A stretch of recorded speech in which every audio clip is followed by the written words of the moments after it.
Hello people, welcome back to our channel. మన ఛానల్ని subscribe చేయడం, లైక్ చేయడం మర్చిపోకండి. ఈరోజు టాపిక్లోకి వెళ్ళిపోదాం. ఇంకా నువ్వు కూడా వచ్చే శివ, ఇంటికి వెళ్ళిపోదాం అంది శక్తి. వద్దే, నేను ఉన్నానని డాడీ కొంచెం విశ్రాంతిగా ఉన్నారు. ఇప్పుడు నేను కూడా ఇంటికి వచ్చేస్తే ఆయన చేలోకి వెళ్తారు. ఇప్పుడు ఆయన్ని కష్టపెట్టడం ఎందుకు చెప్పు అని అన్నాడు శివ.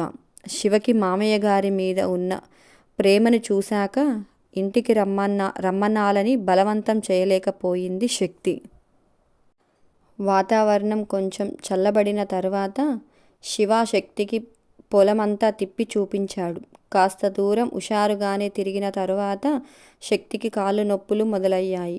శివ, ఇంక నా వల్ల కాదు, నేను ఒక్క అడుగు కూడా వెయ్యలేను అని అక్కడే గట్టు మీద కూర్చుంది. అరే, ఇలా అయితే ఎలాగే? నువ్వు ఇప్పటికీ ఒక్క వంతు కూడా చూడలేదే అన్నాడు శివ శక్తికి చెయ్యి ఇచ్చి పైకి లేవబోతూ. అమ్మో, ఇంక నా వల్ల కాదు బాబు, నేను నడవలేను అని శివ చెయ్యి ఇచ్చినా కూడా లేవకుండా అలాగే కూర్చుంది శక్తి. శక్తి అలా కూర్చునేసరికి అరే పామే అని గట్టిగా అరిచాడు శివ. ఆ మాట వినగానే పాము అని పెద్దగా అరిచి ఒక్కసారిగా లేచి శివని కౌగిలించుకుంది శక్తి. శివ నవ్వుతూ శక్తిని కౌగిలించుకొని వెళ్ళిపోయిందిలే, భయపడకు అన్నాడు. శివ భయంగా శివ వైపు చూసి, చీకటి పడుతుంది, ఇక్కడ పాములు కూడా ఉన్నాయి, నువ్వు ఇక్కడ ఉండొద్దు శివ, వెళ్ళిపోదాం. అంతగా అయితే పొద్దున్నే వద్దువులే అంది శక్తి. పొలంలో పాములు ఉండడం సహజం, దానికే భయపడితే ఎలా? అవి ఏం చెయ్యవు, నువ్వు కంగారు పడకు అన్నాడు శివ. అయినా ఏదో చెప్పబోయిన శక్తి పెదాల మీద వేలు పెట్టి ఉష్ అంటూ కాళ్ళు బాగా నొప్పెడుతున్నాయా అని అడిగాడు. అంది శక్తి. శివ శక్తిని లేపి 2 చేతుల్లోకి తీసుకొని ఎత్తుకున్నాడు. శక్తి నవ్వుతూ శివ మెడ చుట్టూ చేతులు వేసి, ఎంత దూరం మోస్తావిలా అని అడిగింది. నీకు నొప్పి తగ్గే నడవగలిగే వరకు అన్నాడు శివ. కొంచెం దూరం వెళ్ళగానే ఇంక దించు శివ, నాకు నొప్పి తగ్గిపోయింది అంటూ శక్తి కాళ్ళు కింద పెట్టింది. అప్పుడే తగ్గిపోయాయా అన్నాడు శివ. అంటూ చున్నీతో శివకి పట్టిన చెమటలు తుడిచింది. ఎందుకు శివ అంటూ శివని హత్తుకుంది శక్తి. ఎందుకంటే నువ్వు నొప్పి అంటుంటే బలవంతంగా ఎలా నడిపిస్తాను అన్నాడు శివ. శివ అలా అనగానే శక్తికి శివని గట్టిగా హత్తుకొని ఐ లవ్ యూ శివ అంది. శివ నవ్వుతూ ఐ లవ్ యూ టు ఏ రాక్షసి అంటూ శక్తి మెడ మీద ముద్దు పెట్టాడు. ఇప్పుడు ఇంత ప్రేమ చూపించినందుకు నేను నీకొక బహుమతి ఇస్తున్నాను, అదేంటో తెలుసా అంది శక్తి. బహుమతా అన్నాడు శివ నవ్వుతూ. రేపు ఎప్పుడన్నా నువ్వు నా మీద కోపడినా వెంటనే క్షమిస్తానులే అంది శక్తి. అబ్బచ్చా, ఎంత బంపర్ ఆఫర్ ఇచ్చావే! అదేదో ఇప్పుడు ఒక ముద్దు పెట్టొచ్చుగా, ఇంటికి వచ్చే వరకు సర్ది పెట్టుకునేవాడిని అన్నాడు శివ. నో, ఈ బహుమతి నీకు భవిష్యత్తులో చాలా ఉపయోగపడుతుంది బంగారం, తీసుకో, దాచుకో అంది శక్తి నవ్వుతూ. ఆ మాటలకి శివ నవ్వుతూ, సరే, నువ్వు ఇంత ప్రేమగా ఇస్తుంటే కాదనడం ఎందుకు? తీసుకున్నాను, దాచుకున్నాను అన్నాడు. ఇద్దరూ కొంచెం దూరం వెళ్ళేసరికి వరుణ్, ప్రియ వాళ్ళకి ఎదురు వస్తున్నారు. వదినా, మమ్మీ ఫోన్ చేసింది, ఇంటికి వెళ్దాం అన్నాడు. వెళ్ళండి, జాగ్రత్తగా తీసుకువెళ్ళరా అన్నాడు శివ. శివ తమ్ముడితో శివ క్యారియర్ పాక దగ్గరే ఉంది అని చెప్పింది శక్తి. ఇప్పుడు అక్కడి వరకు ఎందుకులే, నేను వచ్చేటప్పుడు తీసుకువస్తాను, మీరు వెళ్ళండి, చీకటి పడుతుంది అన్నాడు శివ. శివ, నువ్వు కూడా చీకట్లో ఉండకు, లైట్ దగ్గరకు వెళ్ళు, నీ మొబైల్లో టార్చ్ కూడా వేసుకో, త్వరగా వచ్చేయ్ అని చెప్పింది శక్తి. అవన్నీ వింటూ శివ లోపల నవ్వుకుంటూ సరే. వరుణ్, ప్రియా కూడా నవ్వుకొని అసలు రావాలని లేదు పాపం శక్తికి అంది ప్రియ. అవును, కానీ మమ్మీ తీసుకురమ్మందిగా అన్నాడు వరుణ్. వరుణ్ ప్రియాని శక్తిని తీసుకుని ఇంటికి వెళ్ళిపోయాడు. శక్తి తన రూమ్కి వెళ్ళి ఫ్రెష్ అయి కిచెన్లోకి వెళ్ళింది. 2 రోజుల్లో రాధా నిశ్చితార్థం అని చెప్పింది సునంద. అది వినగానే శక్తి మరీ తొందరపడుతున్నట్లు ఉంది అత్తయ్య అంది. హా, అయినా కూడా మనమేం చేయలేము. నువ్వు ఏం మాట్లాడకు అని గట్టిగా చెప్పింది సునంద. నేనేం మాట్లాడను అత్తయ్య, కానీ ఎవరో ఒకరు అన్నా రాధాకి ఇష్టమో లేదో కనుక్కోవచ్చుగా అని అంది శక్తి సునంద వైపు చూసి. అలా అని నువ్వు నేను అనుకుంటే సరిపోదు శక్తి. వాళ్ళ అమ్మా నాన్న అనుకోవాలి. మనం రాధా మంచి కోసం ఏమన్నా చేస్తే గిరిజ అత్తయ్య నానా రభస చేసి పంచాయితీ పెడుతుంది. అందరిలోనూ దోషులుగా మనం తల వంచుకొని నిలబడాల్సి వస్తుంది అని చెప్పింది సునంద. పొద్దున శివ ఇవే మాటలు చెప్పడం, ఇప్పుడు అత్తయ్య ఇవే మాటలు చెప్పడంతో శక్తి ఇంకా ఏం మాట్లాడలేకపోయింది. రేపు రేవతి ఆంటీ వాళ్ళు బయలుదేరి వస్తున్నారు. ఎంగేజ్మెంట్ పెళ్ళి అయ్యే వరకు మన ఇంట్లోనే ఉంటారు. వాళ్ళు ఏం మాట్లాడినా ఏం చేసినా నువ్వు ఎదురు చెప్పనని నాకు మాట ఇవ్వు అని శక్తి ముందుకు చేయి చాపింది సునంద. సునంద అలా అడగ్గానే శక్తి కొంచెం సేపు ఆలోచనల్లో పడింది. మాట ఇవ్వు అంది సునంద. శక్తి అత్తగారి చేతిలో చెయ్యి వేస్తూ, వాళ్ళు నన్ను ఏమన్నా అన్నా, నన్ను బాధ పెట్టే పనులు చేసినా నేను ఏం మాట్లాడను అంది శక్తి. అలా అనగానే సునంద నవ్వుకుంటూ చెయ్యి తీసుకోబోయింది. శక్తి మాత్రం సునంద చెయ్యి వదలకుండా గట్టిగా పట్టుకొని కానీ అని ఆగింది. శక్తి కానీ అనేసరికి సునంద ఆశ్చర్యంగా శక్తి వైపు చూసింది. వాళ్ళు మిమ్మల్ని ఏమన్నా అంటే మాత్రం నేను చూస్తూ ఊరుకోను అని చెప్పింది శక్తి. అది కాదు శక్తి అని సునంద మాట్లాడబోతుంటే నోటి మీద వేలు పెట్టి ఉష్ అంది శక్తి. అలా అంటుంటే సునందకు శక్తిలో శివ కనిపించాడు. అచ్చం అలాగే చేస్తాడు. తను చెప్పాలి అనుకున్నది చెప్పేసి ఎదుటి వాళ్ళను మాట్లాడనివ్వకుండా చేస్తాడు. శక్తి కూడా అలాగే చేసేసరికి సునంద ఏం మాట్లాడలేకపోయింది.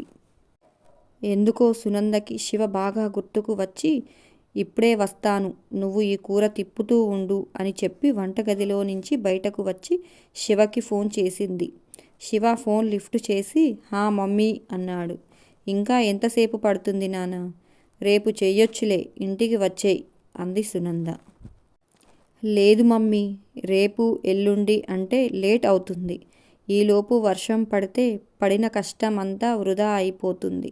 నేను ఇంకో 1-2 గంటల్లో వచ్చేస్తానులే అంటూ మమ్మీ నా మీద బెంగ పెట్టుకున్నావా? సో స్వీట్ మమ్మీ అన్నాడు శివ నవ్వుతూ. ఆ మాటలకు సునంద నవ్వుతూ హా బంగారం, పొద్దున్నుంచి కనపడకపోతే బెంగగానే ఉంటుంది. జాగ్రత్త నాన్న, త్వరగా వచ్చేయ్ అని ఫోన్ పెట్టేసింది. ఫోన్ పెట్టేసి కిచెన్లోకి వెళ్ళడానికి వెనక్కు తిరిగింది. సునంద వెనక నిలబడి ఉన్న అత్తగారిని చూడగానే ఒక్కసారిగా షాక్ అయింది. అత్తయ్య మీరా అంది సునంద. నేనే, ఏదో దెయ్యాన్ని చూసినట్లు ఆ మొహమేంటి అలా పెట్టావు అంది శకుంతల. అయ్యో అదేం లేదు అత్తయ్య, మిమ్మల్ని సడన్గా చూసేసరికి అని ఆగిపోయింది సునంద. స్టవ్ కట్టేయాలో లేదో వద్ద అడగడానికి బయటకు వచ్చింది శక్తి.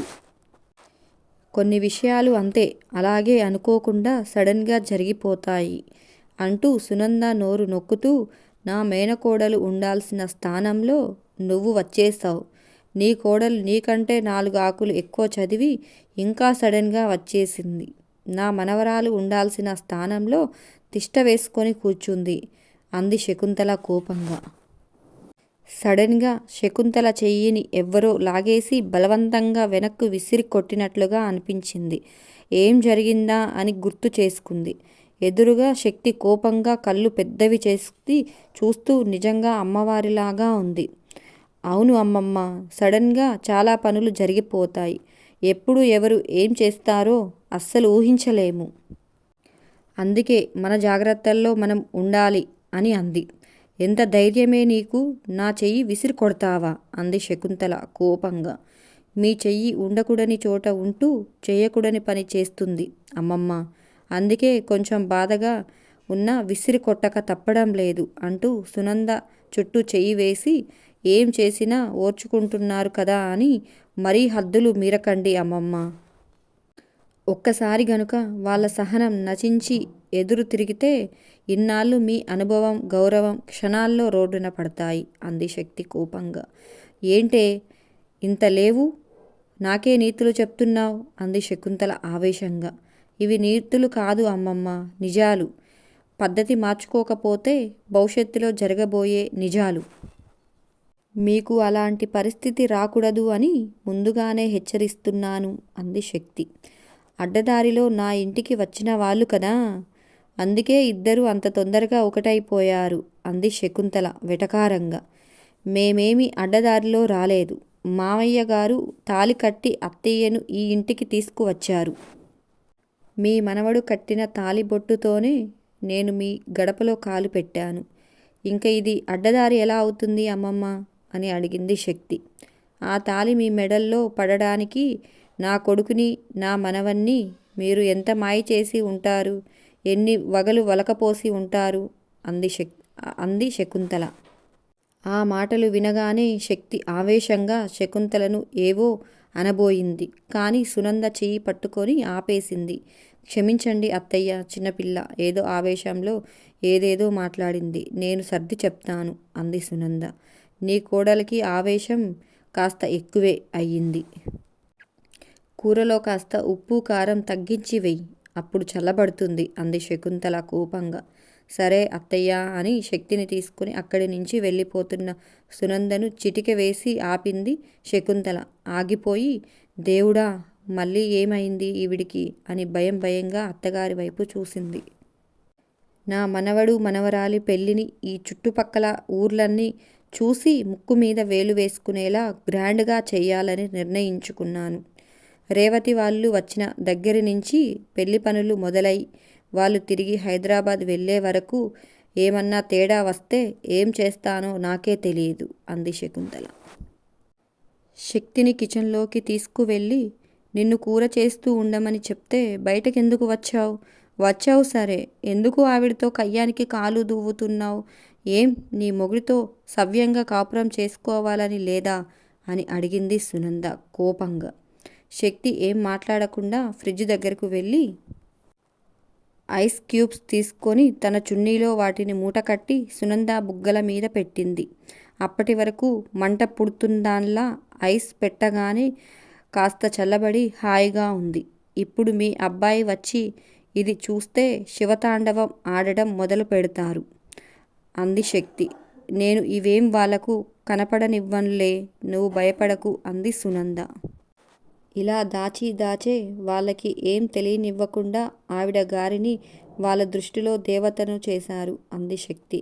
అలా మాట్లాడకు శక్తి, ఆవిడ నాతో ఎలా ఉంటున్నారు అని పక్కన పెడితే ఆవిడ ఈ ఇంటి కోసం చాలా చేశారు. మామయ్య గారు చనిపోయిన ఆ దుఃఖమంతా తను దిగమింగి ఇంత ఆస్తుపాస్తులని కాపాడడానికి ఒంటరిగా ఆవిడ చేసిన పోరాటం ఏమీ అంత తక్కువేమీ కాదు. మా వల్ల ఒక పెద్ద పొరపాటు జరిగింది. అందుకే ఆవిడ నన్ను క్షమించలేకపోతుంది. మీ మామయ్య గారికి వాళ్ళ మేనమామ కూతురితో పెళ్లి నిశ్చితార్థం అనుకున్న రోజే మీ మామయ్య నన్ను పెళ్లి చేసుకున్నారు. చిన్నప్పటి నుంచి మీ మామయ్య గారిని తన భర్త అని అనుకున్న ఆమె మా పెళ్లి జరిగింది అని విని తట్టుకోలేక ఆత్మహత్య చేసుకుంది. అప్పటి నుంచి అత్తయ్య గారికి పుట్టింటి వాళ్ళతో కూడా తెగతింపులు అయిపోయాయి. దానికి అంతటికి కారణం నేనేనని అత్తయ్య మనసులో బలంగా నాటుకుపోయింది. అందుకే నన్ను బాధ పెట్టడానికి రకరకాల ప్రయత్నాలు చేస్తారు. నా వల్ల ఆవిడకు జరిగిన అవమానాన్ని, అన్యాయాన్ని నేను ఎటూ తీర్చలేను. అందుకే ఆవిడ నన్ను బాధపెట్టి పడే ఉపశమనాన్ని తనకు దూరం చేయడం ఇష్టం లేక ఆవిడ ఏం చేసినా మౌనంగా భరిస్తాను. ఆవిడికి ఎదురు చెప్పడం కూడా నాకు నచ్చదు. నువ్వు చేసినా నాకు చాలా బాధగా ఉంటుంది అంది సునంద. శక్తి ప్రేమగా సునంద వైపు చూసి, వాళ్ళ మేనకోడలు చనిపోతే అందులో మీ తప్పేముంది అత్తయ్య? ఆవిడ వీక్ మైండెడ్.